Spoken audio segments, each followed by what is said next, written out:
Here's another story. This is from Hao.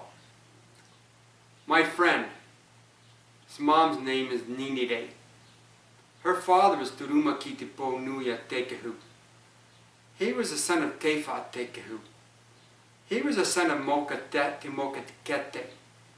He was the son of Tekehu of Fariwa Te Tawida Kirangi, who was the son of Fariwa Te Tawida Kirangi, who was the son of Moyava Tukirima.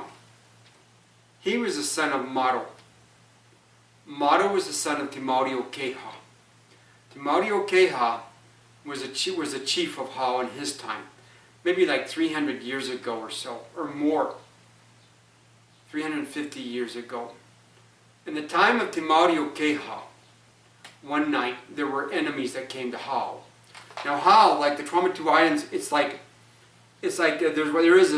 a ring.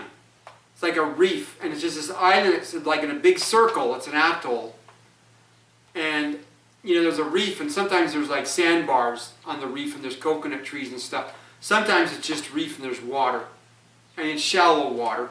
And then in the middle of the island, instead of like being a mountain, there's just a great big lagoon, and it's going to have patches of coral here and there, and people go fishing in the lagoon. And to get out of the lagoon, there's a hole in the reef usually, where boats can come in, canoes can come inside and outside of the reef. They come through the pass. And these enemies, they came to Hao one night, and they came in through the pass. Nobody knew that they'd come. And they came to some part of Hao where there were a few houses.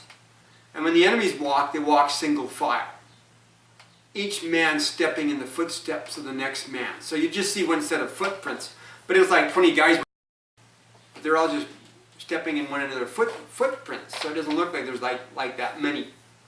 And they waited near these houses, and people at night, they would go fishing, and then late at night they would come back to their houses, and the enemies were waiting for them. Somebody would come, they'd come back, like 1 or 2 or 3 people, they'd kill them. So they killed a bunch of people. And then they were waiting, and there was this man and his son. I think the father's name was Maduake, and his son was named Tangihia, or Tangihia and Maduake. And they came, and they could smell blood. And it was like, oops, there's a problem here. So they kind of like took off. Instead of going into the ambush, they kind of ran off a different way. But the enemies saw them and saw them run, leaving. So the enemies chased after them. They caught the father. But the son, he jumped in the sea and started swimming. And the father told the enemies, you can catch him later. Because he wanted his son to get away. And the son swam away, and he went to the main part of Hao, to their chief, to their warrior, to Temauri Okeha. And he alerted them, enemies have come. And so the warriors of Hao, they got ready for war.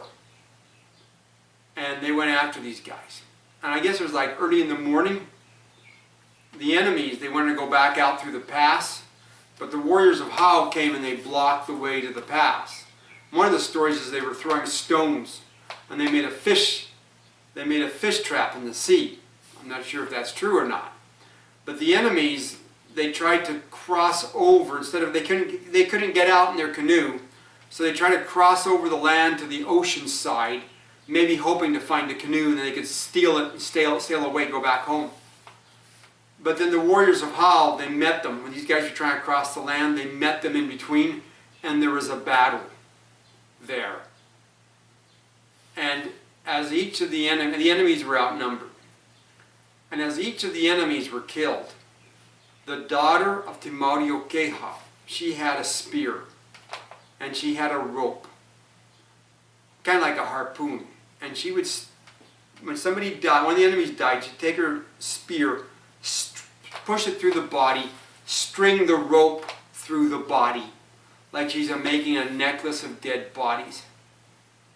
There's this thing called the tuimirimire. You go fishing, you take some bark, hibiscus bark, and you catch a fish. The first fish, you tie a knot around the gills, and then every other fish that you put on there, you just string it on there. So you have like 4 or 5 or 6 fishes, they're kind of strung up there. That thing's called a tuimirimire. And so Toruatua, the daughter of Temauri Okeha, was making a tui media of dead bodies. And one by one they were killed. All that remained was their warrior. His name was Whakauhu. And he knew that, no point fighting. And he ran. And he ran down to the beach on the ocean side. I guess he was trying to look for a canoe. He could steal it, sail away, get away from Hao. And he was running, he ran down the beach, and he was running along the beach. And Temauri Okeha, the warrior, was chasing him. He was like a little bit up the beach and a little bit behind him. And as that warrior, Whakauhu, was running, he called back to Temauri Okeha, like, you can't catch me, I'm too fast, if you, whatever, just try and, don't catch me. And Temauri Okeha, he yelled to this man, he said, Kauri tue media torua tui ki, kakoi anake toi mai, e kia ke. The fish string necklace of Toruatua is not yet full. You alone remain. It will be full. And they kept running, and there was some place maybe like a guy tried to cross on over to another little island, but there were people coming around the other way. And, he tried to wade through the water. He can't go very fast. They caught him. There was a fight. He had like the shark skin vest, so to protect him.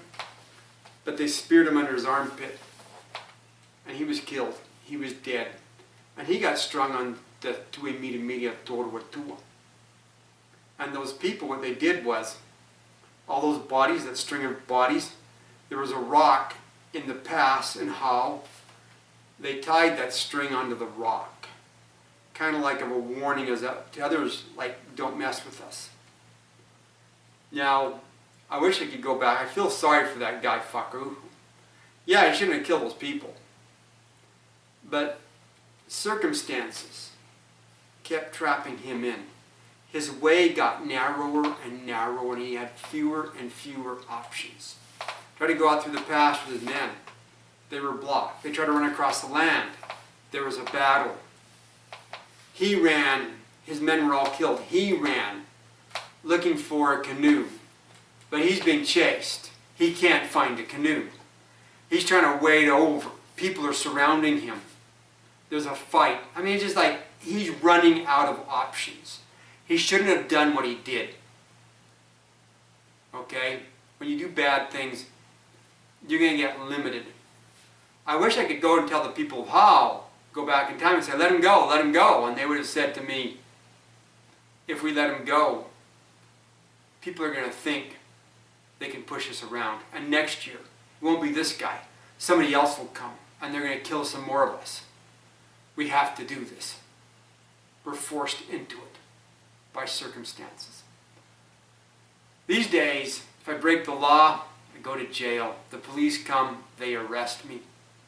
They take me to the judge. I don't like that. They throw me in jail.